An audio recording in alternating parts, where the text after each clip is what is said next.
रामराम. जनजाती कल्याण आश्रम महाराष्ट्र पेठ तालुका आयुर्वेद उपचारक आवारे गुरुजी यांच्या योगदानातून पेठ निलवसन हॉस्पिटलमध्ये आज गोळ्या औषध वाटप आयुर्वेदिक व आरोग्यरक्षक मीटिंग आयोजित केली होती. त्यामध्ये आयुर्वेदिक गोळ्यांचा वापर कसा करावा ही सर्व माहिती देऊन आदिवासी खेड्यात जे काही उपचारापासून वंचित आहेत किंवा पेटपर्यंत येऊ शकत नाही अशा लोकांना औषध पुरवठा केला. धन्यवाद.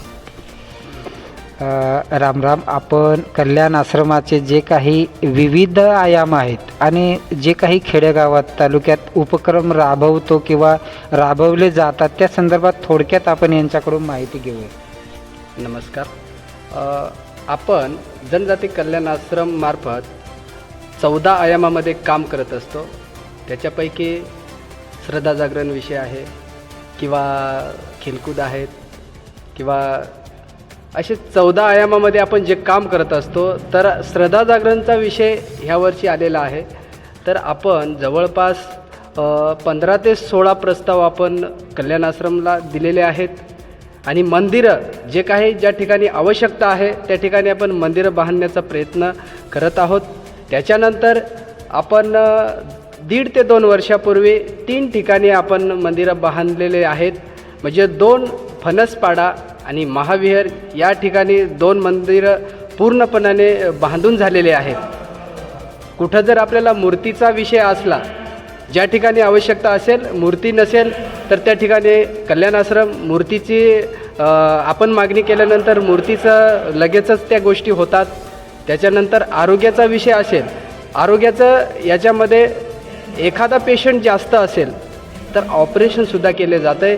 त्यांच्या माध्यमातून सर्व टीम दखल या ठिकाणी घेत असते. मला हे विचारायचं आहे का सध्या तालुक्यात ज्या काही सुविधा किंवा जे काही आपण उपक्रम राबवतो तर असे कोणकोणते? आता मागील 2023मध्ये आपण सामुदायिक विवाह जो 52 जोडप्यांचा एक सामुदायिक विवाह कार्यक्रम केला. त्याच्यानंतर आपण डोहाळे जेवण 52 महिलांसाठी एक, त्याच्यानंतर पाण्याच्या टाक्या वाटप वितरण कार्यक्रम केला. असे विविध जे कार्यक्रम करतो तर ह्या चालू वर्षी असं काही नियोजन आहे का? हां, ह्या वर्षीसुद्धा आपला नियोजन चाललेलं आहे. ज्यावेळेस आपण 2023मध्ये 52 जोडप्याचा जो काही विवाह सोहळा केला, ह्या वर्षीसुद्धा आमचा कार्यकर्त्यांचं नियोजन आहे का आपण 52 जोडप्याचा नव्हे तर 20 ते 25 जोडप्यांचा विवाह सोहळा करूया, अशी आमची एक सर्व कार्यकर्त्यांचं मत आहे. आणि आपण कसं आहे, ज्यावेळेस एक वेळेस केली गोष्ट तर सतत कोणतरी विचारत असतं का कल्याण आश्रमद्वारे जर समजा 52 जोडप्याचं ह्या वर्षी केलं तर पुढच्या वेळेस का नाही, ते लोक आपल्याला विचारतात. तर ह्या वर्षीसुद्धा आपण एक सुरुवात करूया का साधारण 20-25 जोडप्यांचा विवाह सोहळा करण्याचा प्रयत्न आपण करू. कल्पना खूप छान आहे आणि याच्या माध्यमातून जो काही आदिवासी समाजाचा बोगस खर्च होतो आणि कुठंतरी सावकारी कर्ज करून ठेवतो, मग ते 4-5 वर्षे फेडावे लागतात. मग दाम्पत्य किंवा नवीन जोडप्याचं 2-3 वर्षे ते फेडण्यातच जातं. अशा ह्या सर्व गोष्टी बघता जे काही प्रपंचिक सुख आहे, आनंद आहे, तो त्यांचा कर्ज फेडण्यात जातो. आणि हे सर्व विचार करता कल्याण आश्रमाने मागील काही वर्षात हा एक उपक्रम करून दाखवला आणि तो केलासुद्धा. आता ह्या चालू वर्षीही एक नियोजन आहे आणि कल्पना खूप छान आहे. आपण जे काही खरोखर नवीन जोडपे शोधण्याचा प्रयत्न करू आणि हा कार्यक्रम पुन्हा एकदा घडवूया. त्याच्या संदर्भात थोडी मीटिंग होईल, चर्चा होईल, नियोजन होईल आणि पुढील नियोजन सर्व समाजाला कळवण्यात येईल. धन्यवाद. तालुक्यात आज जो हा कार्यक्रम आपण औषध वाटप किंवा मेडिसिन वाटप जो ठेवलेला आहे त्या निमित्ताने हे सर्व आमचे कार्यकर्ते आहेत. आपण त्यांच्याशी मुलाखत किंवा एक चर्चात्मक विषय हाताळलेला आहे. या भाऊंशीसुद्धा आपण हा विषय हाताळू जेणेकरून त्यांचं कार्य काय आहे आणि पुढचं नियोजन किंवा असं जे काही विषय आहेत ते आपण या माध्यमातून हाताळू. परिचय. नमस्कार, मी हेमराज गणपत डंबाळे, जनजाती कल्याण आश्रम नाशिक जिल्हा आरोग्य आयाम प्रमुख म्हणून माझ्याकडे दायित्व आहे. साधारण मी 8 तालुक्यांमध्ये काम करत असतो. आरोग्याच्या विषयावर जास्त काम करत असतो. प्रामुख्याने माझं काम असं असतं की सर्वे करणं, सर्वेमध्ये ज्या ठिकाणी आरोग्य म्हणजे पेशंट जास्त निघतील अशा ठिकाणी आरोग्य कॅम्पचं नियोजन करणं. 1-2 संस्था आहेत, त्या संस्थांच्या माध्यमातून एक सेवाभावी संस्था आहे आणि एक आयुर्वेदा, अशा 2-3 संपर्कामध्ये संस्था आहेत. त्यांच्यामार्फत बऱ्याच ठिकाणी आरोग्य शिबिर नियोजन करतो. आता या महिन्यात 2-3 गावांमध्ये म्हणजे पेठ तालुक्यामध्ये आहे नियोजन. बोरवट या गावी आरोग्य शिबिर आहे 13 तारखेला. त्याच्यानंतर 26 तारखेला दिंडोरीमध्ये आहे. शृंगारपाडा या गावी आम्ही बरेच आरोग्य शिबिराच्या मार्फत बरेच उपक्रम राबवत असतो. जसे की ज्या गावामध्ये आरोग्य शिबिर घेत असतो अशा गावामध्ये ज्या जिल्हा परिषद शाळा असतात त्यांना मुलांची मोफत आरोग्य तपासणी, त्याच्यानंतर वह्या पुस्तकं भेट देणं किंवा दप्तर, ज्या ग्रामीण भागात अशी म्हणजे परिस्थिती नाही अशा ठिकाणी आम्ही बॅगा वगैरे, दप्तर, इतर शालेय उपयुक्त अशा वस्तू देण्याचा प्रयत्न करतो आणि यापुढे देत राहू. आरोग्य शिबिरांचे नियोजन करतो आणि करत राहू. धन्यवाद. ती मी वाहवा तर करतो आणि त्यांचा अनुभव आपण प्रत्यक्ष ऐकूया. नमस्कार, मी नामदेव बुवाजी पवार, गट प्रमुख म्हणून सध्या जबाबदारी आहे. आता माझ्याकडं जवळजवळ 10 गावं आहेत. 10 गाव कोणकोणते? 10 गाव आहेत. राजबारी, पिठुंदी, नालशेत, कायरे, सादरपाडा, सावरणा, झरी, बेहेडपाडा, नवापाडा आणि आंबास, असे 10 गाव आहेत. एवढ्या किती वर्षापासून काम आता जवळजवळ झाले मला 35 वर्ष. 35 माझ्या अंदाज अनुभव म्हणजे खरोखर ग्राउंड लेवलला, ग्रामीण भागातून हे जी सेवा आहे ही सेवा सहजासहज कुणालाही करता येत नाही. पण ही आमचा जो आदिवासी समाज आहे तो आमच्या आदिवासी समाजाच्या उपयोगात कसा येतो हे जागतं उदाहरण आहे. तर तुमचा काही अनुभव, कधी तुम्हाला काही काम करताना अडचणी आल्या का? काम करताना अडचणी येतात ना, पण मग कसं आपली जबाबदारी एक समाजसेवा घडावी ह्या नात्याने आपण पायी सुद्धा जातो. जंगलात डोंगर उतरून काय असं आणि त्या माणसाला भेटणं, त्याला गोळ्या कशा द्याव्या, गावात. बरं, गोळ्यांमध्ये प्रकार काय काय आहेत? गोळ्यांमध्ये प्रकार आहेत. पहिला 1 नंबर आहे पॅरासिटामॉल. बरं. आणि आमपाचक वाटी. बरं. आणि सिथोपलादीन. हां. आणि संजीवनी वट्टी. हां.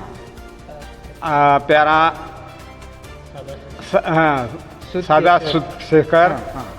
त्याच्यानंतर मग आणि ड्रेसिंगसाठी एक आणि बिटाडीन ऑइलमेंट असतं, गॉज पीस आहे, बँडेज आहे, पावडर छान. आणि खरोखर पुन्हा मी यांचं कल्याण आश्रमाचा कार्यकर्ता, आरोग्य रक्षक आणि गट प्रमुख म्हणून त्यांचे मी खरोखर आभार मानतो. धन्यवाद. पुढचं काय?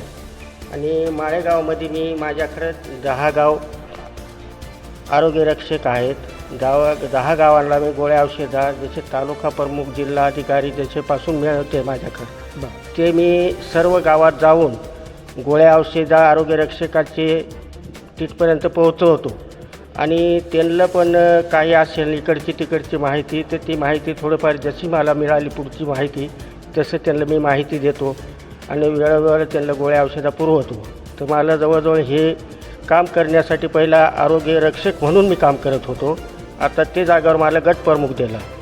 गट प्रमुख हे जे काम करत होतं तर जवळजवळ 20 ते 25 वर्षे एवढे बिननिमूल्य आम्ही हे काम केले.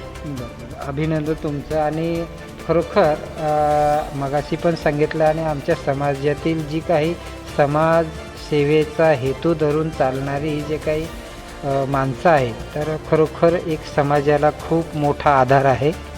दुसऱ्याचेच हे एक महाराज आहेत. महाराज, परिचय द्या आपला. माझे नाव दीपक महाराज दरोडे, मुक्काम हनुमंतपाडा, पोस्ट भुवन, तालुका पेठ, जिल्हा नाशिक. या ठिकाणी मी श्रद्धा जागरणचं काम करतो आहे. श्रद्धा जागरण म्हणून आपल्या सर्व गावामध्ये आदिवासी खेडेपाड्यामध्ये जे डोंगरे देव, आदिवासी दैवत, नागदेव, वाघदेव वगैरे या ठिकाणी लोक आजकाल विसरून गेलेत असंही सांगायला हरकत नाही. कारण आपण गेल्यानंतर ते लोकांना माहिती देतो देव, धर्म आणि देश हे टिकून राहावं याच्यासाठी आपण कीर्तनाच्या माध्यमातून, प्रवचनाच्या माध्यमातून, कल्याण आश्रमच्या माध्यमातून आपण त्यांना जनजागृती करतो आहे की बाबा रे, की हा आपला देश, धर्म आणि देव, आदिवासी परंपरा कशी टिकेल हे कल्याण आश्रमच्या माध्यमातून आम्ही लोकांपर्यंत पोहोचवतो. आणि लोकांनी पण त्या पद्धतीने भजनाचा कार्यक्रम असो, सर्व श्रद्धा जागरण, जिथं आरती केंद्र वगैरे हे आपण श्रद्धा जागरणच्या माध्यमातून आपण चालू करतो आणि सर्व लोकांना आध्यात्मिकमध्ये प्रवृत्त करतो आहे. का बुडते हे जन देखीवे डोळा येतो कनवळा म्हणून या. आपल्याला कोणाचा तरी कनवळा येतो संतांना, म्हणून आपण त्या ठिकाणी जातो आणि सांगतो की बाबा रे, वाईट मार्ग धरू नका, व्यसनमुक्त व्हा.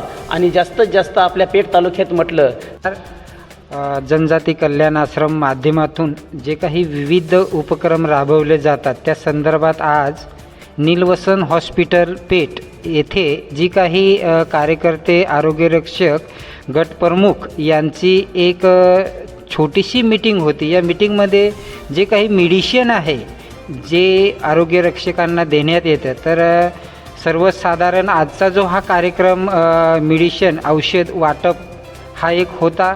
याच्यामध्ये हे आमची सर्व टीम आहे कल्याण आश्रमाची आणि प्रत्येक ज्याच्या त्याच्या क्षेत्रात जो तो काम करतो, तर आपण प्रत्येकाची एक ओळख आणि त्यांचं कार्य काय आहे आणि काय करतात या संदर्भात थोडक्यात जाणून घेऊ.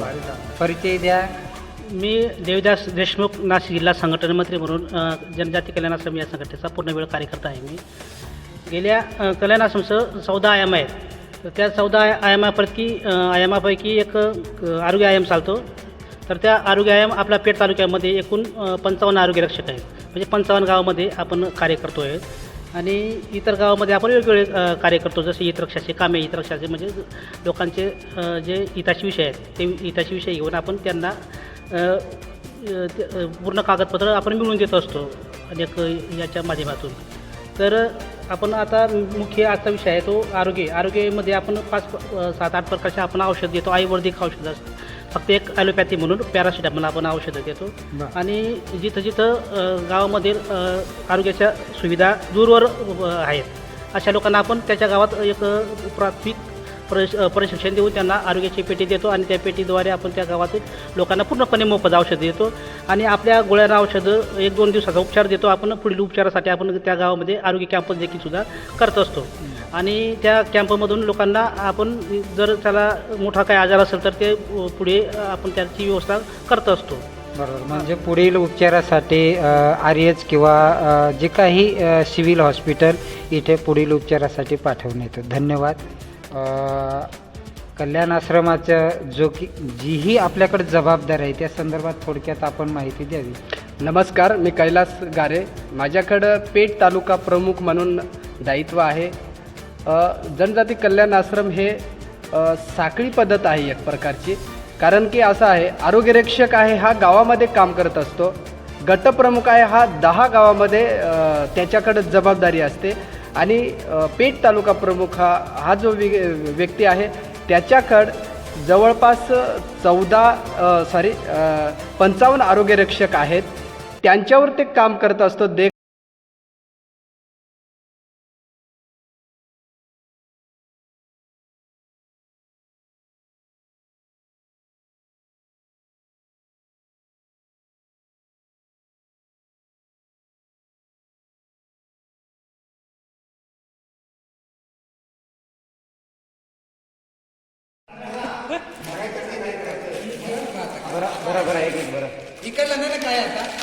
झालं उद्या. आता आपण